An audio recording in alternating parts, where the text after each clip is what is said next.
अगर कोई गलती कर रहे तो उसको सुलझाएं।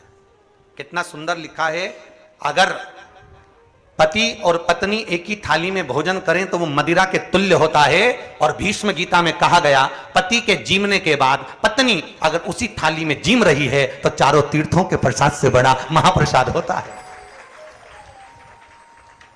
और भी सुन लो, भीष्म गीता एक और शब्द कहती है, अगर बेटी कुंवारी है, बेटी का विवाह नहीं हुआ, बेटी अगर कुंवारी है और अपने पिता के साथ में बैठकर यदि वो भोजन करती है तो उस बाप की कभी अकाल मौत नहीं होती, क्योंकि बेटी काल का हरण करती है।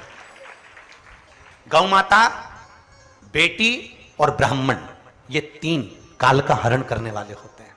कौन कौन? जम के बोलिए जरा। गौ माता, बेटी और ब्राह्मण। भीष्म गीता में स्पष्ट कहा गया कि 4 तरह का भोजन बेकार होता है। भीष्म गीता में कहते हैं 4 तरह का भोजन बेकार होता है। पहले नंबर का भोजन, जिस भोजन की थाली को कोई लांग कर चले गया, फिर वही चोट लगने वाली बात है। जिस भोजन की थाली को कोई लांग कर चले गया वो नाली में पड़े हुए कीचड़ के बराबर होता है। दूसरे नंबर का भोजन, जिस भोजन की थाली में ठोकर लग गई वो भ्रष्टा के बराबर होता है, गंदगी के बराबर। तीसरे नंबर का भोजन, जिस भोजन की थाली में बाल पड़ा हो वो दरिद्रता प्रदान करता है महाराज। और चौथे नंबर का भोजन, पति और पत्नी अगर एक ही थाली में भोजन कर रहे हैं तो वो मदिरा के तुल्य होता है महाराज। वो मदिरा के तुल्य है अगर पति और पत्नी एक ही थाली में भोजन कर रहे हैं। खैर आप लोग तो चतुर हो वसी वाले, आप लोग तो नहीं करते होगे, पर वो तो शास्त्र में लिखा है इसलिए हम बता रहे हैं, ठीक है। गलती नहीं होती होगी, फिर भी ये काल का हरण करने वाले, इनको देने से कभी नहीं घबराना। बहन बेटी आए तो उसको तुरंत कुछ ना कुछ दे दो, उसको देने से घबराना नहीं।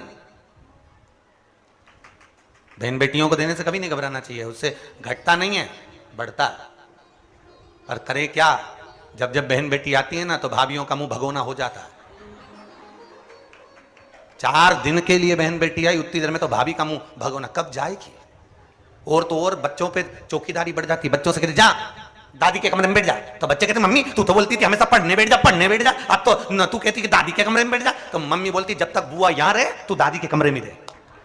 तो मम्मी दादी के कमरे में क्यों? दादी को देखते रहे बुआ को क्या दे रही है, देखते। अब बच्चा दादी के कमरे में जाकर बैठ गया। अब दादी के कमरे में बैठा तो दादी ने भी उसको कहा जा पढ़ने बैठ, कि नहीं बैठूंगा। अरे पढ़ने क्यों नहीं बैठता? नहीं बैठूंगा। बुलाऊं तेरी मम्मी को? बुला लो। उन्हीं ने कहा जब तक बुआ रहे जब तक नहीं रहे।